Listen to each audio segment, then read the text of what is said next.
Okay, everybody, welcome to this year's version of the safety meeting, the risk management meeting, the workers' comp meeting for Cornerstone Comp and for all of our other clients at your Manouel Insurance Group and Hub International. We have three objectives today. The first is to teach you a little bit about workers' comp quickly, because we know you don't want to know that much about it. Second, what to do if you get hurt. Third, how do you avoid getting hurt? How do you completely eliminate the possibility of getting hurt? And fourth, and maybe the most important thing, we're really trying not to embarrass ourselves both personally and professionally. And that's hard.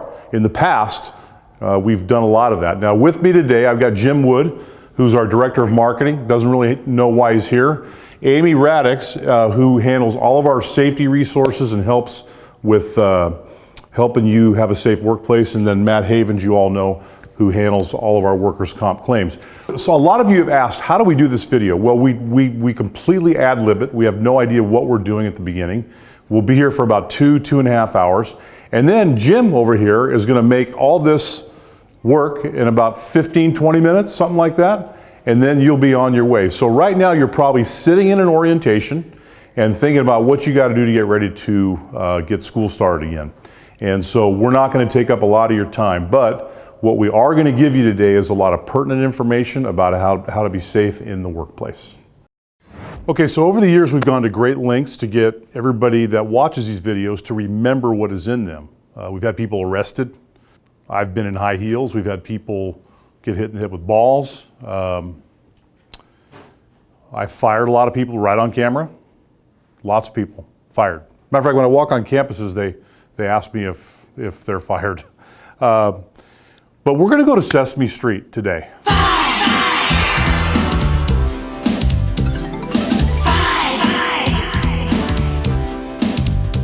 Because there are 5 things that are present with almost every single injury that happens. 5 things, physical and mental. And essentially this is what they are. Age, okay? We go through a lot of stages with age where when you're 21 to 25, you're indestructible. You'll do anything, and that creates risks.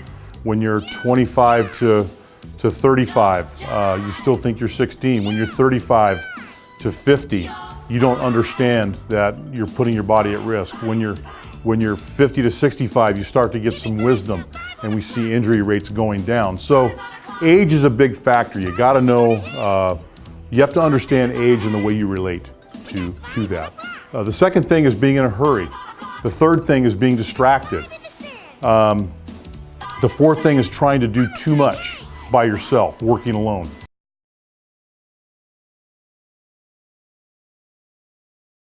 And the fifth thing really is being careless or just not caring about the issue of safety. And one thing we all have to understand is that workers' comp is like a payroll tax. But if we use it, if we have injuries, if we get hurt, that tax goes up. And if we don't use it, it goes down. We'll talk about that in just a second. So how many things? Give me 5 now, 5 on the clock. 5 on the clock. 5 fingers on the hand. 5 fingers on the hand. We got 5 on the block. 5 on the block. And there's 5 in the sand. 5 in the sand. 5 things. Age, being distracted, trying to do too much, being a little bit careless at times or not caring enough at times, okay? And the last thing is being in a hurry. So that's what I want you to remember today. Those 5 things are present prior to almost every single injury. No jive. No jive. No jive. No jive. Yo 5. No jive.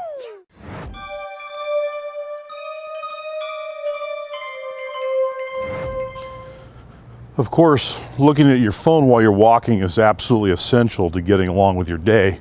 Oh, okay. Has to happen. I mean, I have to see what the Onion's tweeting.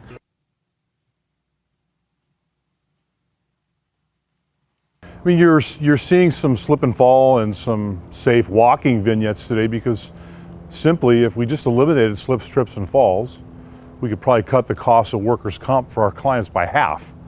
And there's just so many different ways that this is happening, and we're just trying to show you the most common ways. Being distracted is a huge problem. And the phone, I hate to say it, we're all tethered to it. We can make fun of our teenagers and make fun of young people, but the adults are just as bad.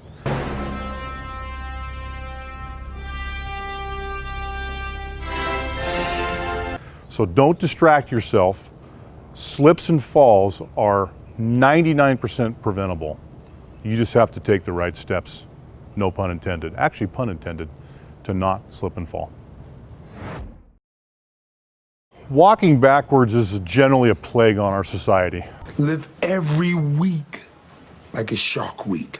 Basically, in the workers' comp world anyway.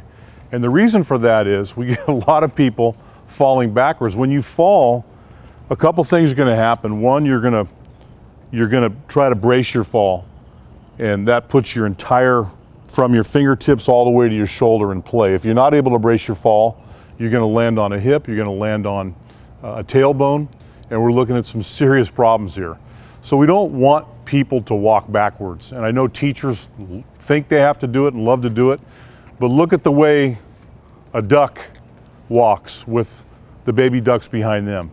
The baby ducks will follow you, okay? You just gotta tell them to follow you.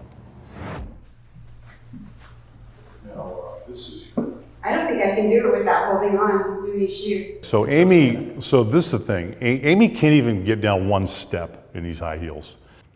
What is going on? What are you doing? And we got people going up and down stairs in high heels all the time carrying stuff. And so this is a great illustration of what the problem is with inappropriate footwear for what you're trying to do. Now, this is a huge problem, okay? Typically we talk about high heels, but these flip-flops, I mean, when you look at slips, trips, and falls, this is what you're really seeing day in and day out.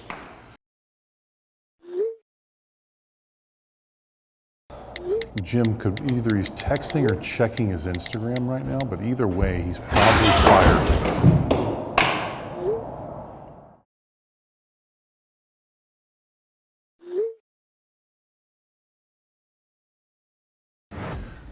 We ask people all the time, what were you doing right before you fell? And they're distracted. They're walking with their phone out. You can see this is the exact right way to go up and down stairs. A lot of people don't do that. Special attention today to slips, trips, and falls. The #1 cause of injuries. Most can be avoided by slowing down and correcting tripping hazards. That's all.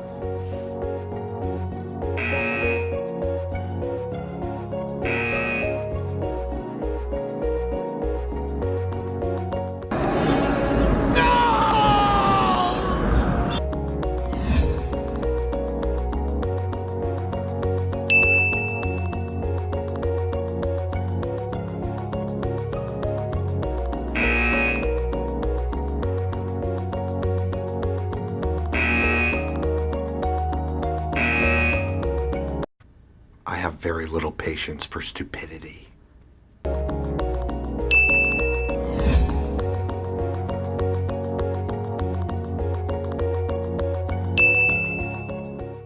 Well, you got a point there.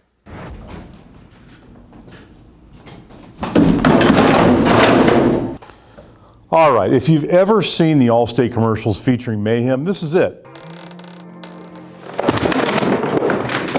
Why are we sitting in a dark room doing anything? Well, because from time to time, some of you walk into dark rooms and try to navigate your way across the room, and inevitably something like this happens.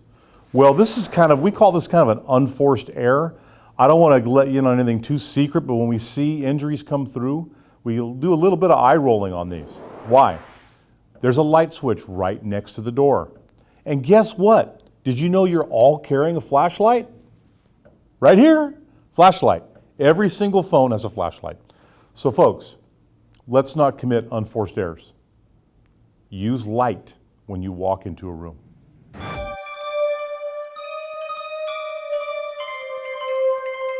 Okay, so these are 10, I think they're pretty non-negotiable activities staff should never be involved in, and this is gonna bum a lot of you out there that are watching today, but here's kind of how it goes. I get a phone call. Hey Ken, yeah, hey, good. How you doing? Okay, all right.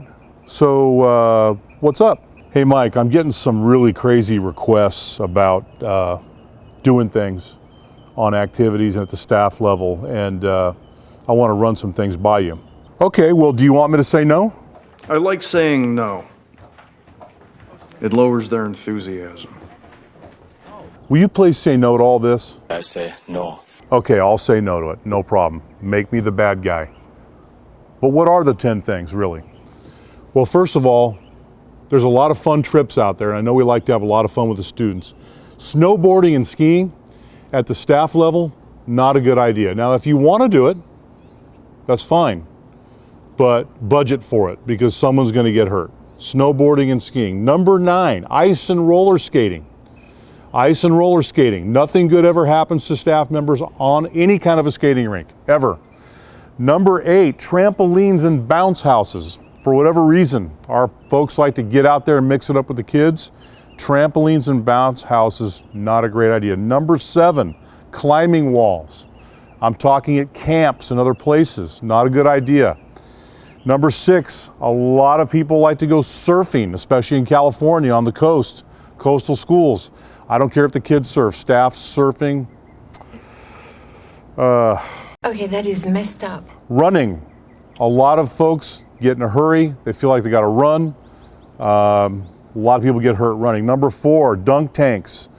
Great time at carnivals, but if you're in a dunk tank and you're on the staff, a lot of injuries in dunk tanks. Number 3, staff and student contests and games.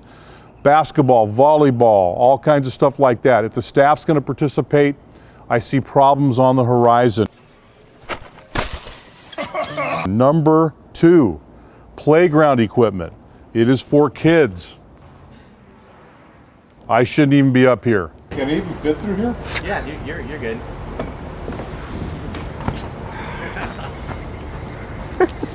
Took 3 people to get me up here, it'll take 4 people to get me down. And number 1, don't get on the roof, okay?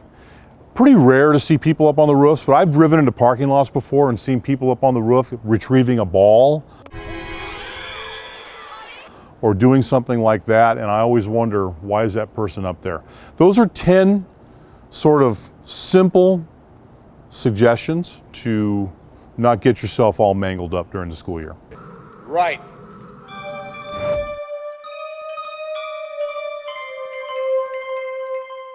We spend a little time on proper lifting because lower back injuries are so common. Just taking a few minutes to get help or simply using the correct lifting technique can avoid the possibility of missing weeks of work as you heal. Stop it. Get some help.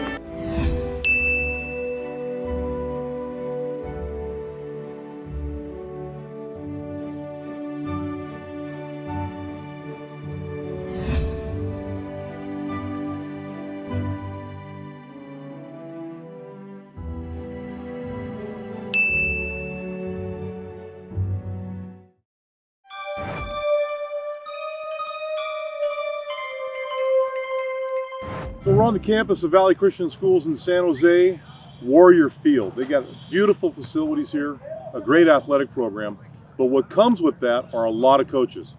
And what comes with a lot of coaches are a lot of people doing things maybe they shouldn't be doing. So I want to ask Gabe here. Gabe, what's the number 1 piece of advice you have for a coach in the process of coaching their sport? I think you can demonstrate the sports. I think it's showing people what to do and what not to do, but not at full speed. When we have coaches doing full speed demonstration of a particular move with the particular sport they're at, that's when we get into trouble. Okay, how about you, Reggie? What do you think? Well, the only thing I can think of is that in your head, you're 18, but physically you're not 18 anymore. So just remember that. Exactly. Matt, what kind of claims are we seeing out there injury-wise with coaches? We've had torn ACLs, we've seen ruptured Achilles tendons, we've seen torn rotator cuffs. So we're seeing some major stuff. Yeah. And so what happens is you've got people that are just doing their job. Maybe you're a volleyball coach and you're going up to demonstrate a kill and you tear your Achilles. We've had coaches throwing batting practice, tear their labrums or hurt their shoulders. We've had line coaches doing football drills with kids. Clearly they're completely outmanned in the process of doing that. So the rule of thumb here is demonstrate, but not at full speed. Know your physical limitations, And understand that as a coach, you are one of the biggest hazards on campus in terms of a potential injury.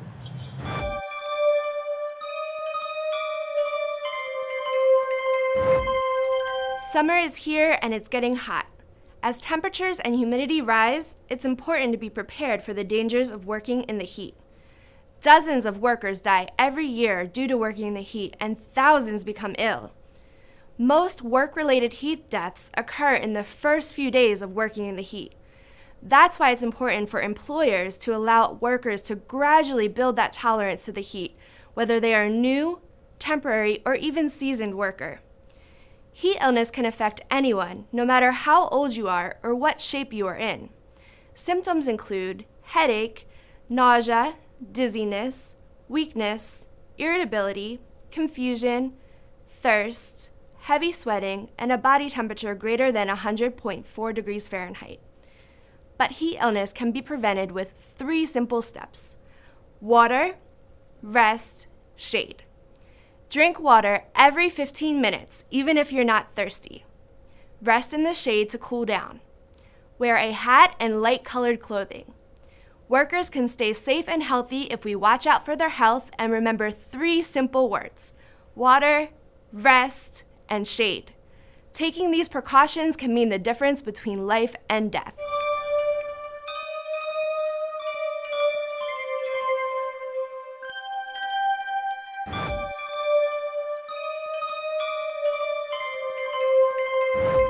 After an injury or accident, the first thing you need to do is report it either to your direct supervisor or the HR administrator at your site. If you're not sure who either of those people are and you're watching this in an orientation video, perhaps this is a great time to pause the video and ask.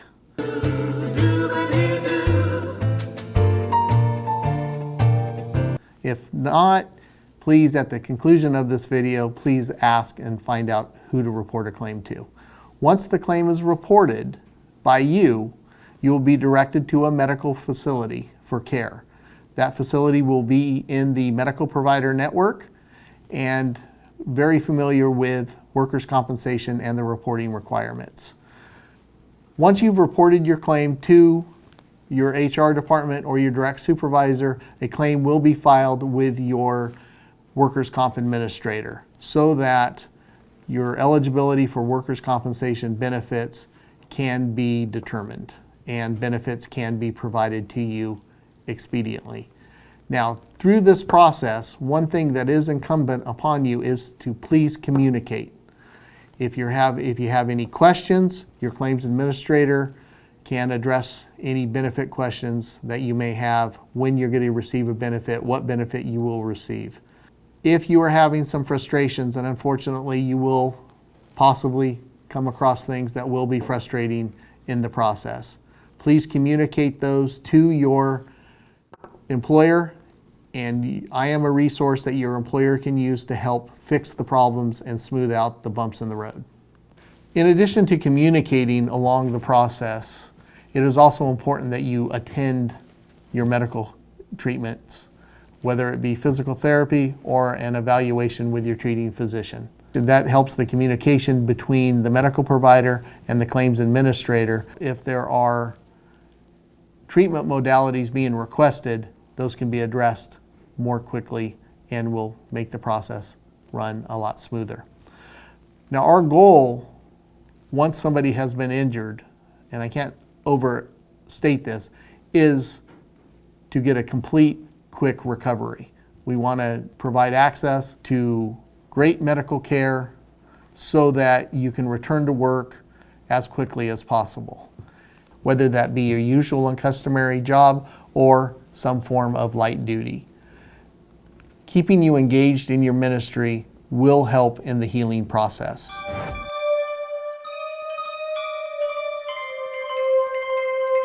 Okay, so by now you're chock full of information about safety and claims and risk management and all that stuff. So here's your resources. For workers' comp claims, Matt Havens. For safety, risk management, safety training, and help with all those materials, Amy Radix. For questions about your workers' compensation program, Jim Wood. And you can always contact me for all 3. So that is your resource if you're a manager, if you're a school leader, if you're a church leader. And if you're an employee, how many things do you have to remember? 5, 5, 5. How many things? 5, 5, 5. These are the 5 physical or other conditions that usually are present if you get hurt. Number 1, being distracted. Number 2, being in a hurry. Number 3, trying too hard. Number 4, being careless. And number 5, not really understanding your age and the limitations that come with that. Those are the 5 things that are usually present before anybody gets hurt. If you just want to look at our safety videos on demand, you can access our YouTube channel and just do a search for DMIG on the YouTube channel. And that should get you where you need to be during the school year. A couple of thank yous are in order today. Always thanks to Fresno Christian Schools for hosting us. Valley Christian Schools also been very generous with their facilities and their time. Really appreciate that. Again, Matt Havens, Amy Radix, Jim Wood, and myself. This is your team, and we only have one goal. Make sure nobody gets hurt, make sure we're doing things the right way, and make sure that we have a safe workplace. So have a great year, everybody.